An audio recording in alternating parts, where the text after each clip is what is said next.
Bonjour à tous chers mortels, c'est Dragmar et on se retrouve avec un nouvel avis manga sur Père et Fille, un manga que je ne savais pas trop quoi en penser au début, il m'a tiré à l'œil et finalement on va en parler. C'est un shonen comédie tranche de vie fait par Sekiya Asami, nous suivons l'histoire de Shihiro, un jeune père célibataire avec sa fille Shima, une jeune fille qui vit avec son père célibataire. Ouais, ça c'est le résumé. Oui, j'ai rien d'autre à dire sur le résumé parce que c'est totalement ça. En gros, on suit un père et une fille qui vivent leur vie et qui essayent de se comprendre l'un à l'autre, puisque la jeune Shima, elle est en phase de devenir une adolescente, tout ça. Donc là, elle est à l'école primaire, si je dis pas de bêtises, elle est pas encore au collège, ou alors elle va y arriver. Je crois, si je dis pas de bêtises, elle est vraiment, ouais, encore au primaire, ou alors c'est début collège. J'ai un gros doute. Pour moi, c'est primaire, mais bon. Je vais rien dire de plus là-dessus. Et du coup, bah, le problème, c'est que les deux, ils ont pas forcément la même façon de penser. Bon, déjà, c'est une fille et un mec. Déjà, rien que ça, il y a des trucs qui fait que c'est pas évident. Et en plus, bah, c'est une jeune adolescente, c'est un vieux monsieur, on va dire ça comme ça. Donc, du coup, il y a des trucs générationnels, il y a des trucs pas liés au fait d'être une jeune femme, une fille qui commence à devenir une femme, ce genre de trucs-là. Donc, par exemple, les règles qui commencent à arriver, le fait de être avec ses amis, les trucs du genre, le père qui s'inquiète vis-à-vis de sa santé, vis-à-vis de son comportement, c'est plein de petits trucs comme ça. Maintenant, mon avis sur le manga, eh ben, j'ai beaucoup aimé. Je suis même triste de me dire que c'est terminé qu'en 3 tomes. Ça sera terminé qu'en 3 tomes, cette série-là. Mais bon, c'est vrai que je vois mal ça durer méga longtemps. Ça me fait penser un peu à un drôle de père, sauf que là, vraiment, c'est vraiment un père et sa fille.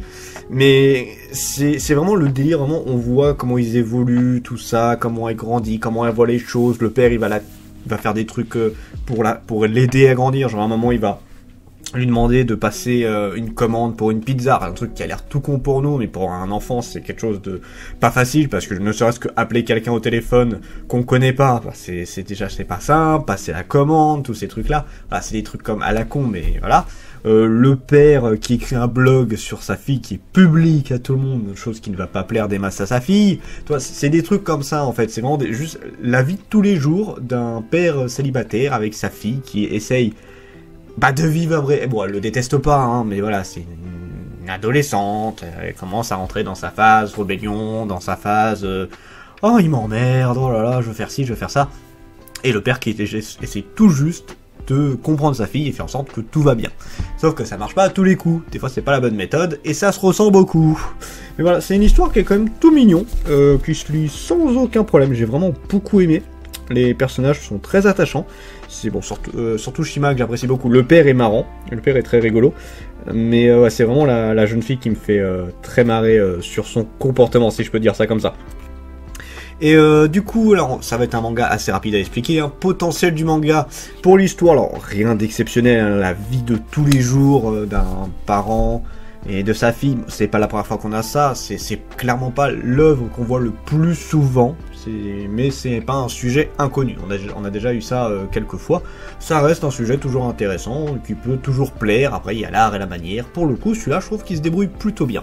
Le dessin, alors j'ai rien à redire, c'est vraiment un dessin qui est très très agréable, qui a des très belles expressions sur le visage. Alors oui, il n'y a pas masse de décors, puisque c'est de la tranche de vie, mais je trouve que c'est pas trop mal. J'ai pas grand chose à dire à ce niveau-là. Le niveau dessin, il fait carrément son taf. Et encore une fois, je le redis, le dessin des personnages est extrêmement cool. Jusqu'où le manga peut aller, j'en sais pas grand-chose, parce que... qu'est-ce que tu veux dire là-dessus? C'est un manga où tu vois son père et sa fille qui essayent de se comprendre. Des générations différentes, pas le même sexe. Donc, c'est plus ou moins les péripéties de ces deux-là. J'ai pas grand-chose à dire, hein, c'est vraiment la petite histoire toute tranquille, toute mignonne, qui se lit sans problème, et qui a rien d'autre à raconter dessus. La vidéo est courte, hein, mais je peux rien dire d'autre. C'est une œuvre qui se lit, qui peut plaire à du monde, comme ça plaira pas forcément. Faut aimer le tranche de vie, faut aimer le côté totalement banal de la vie de tous les jours.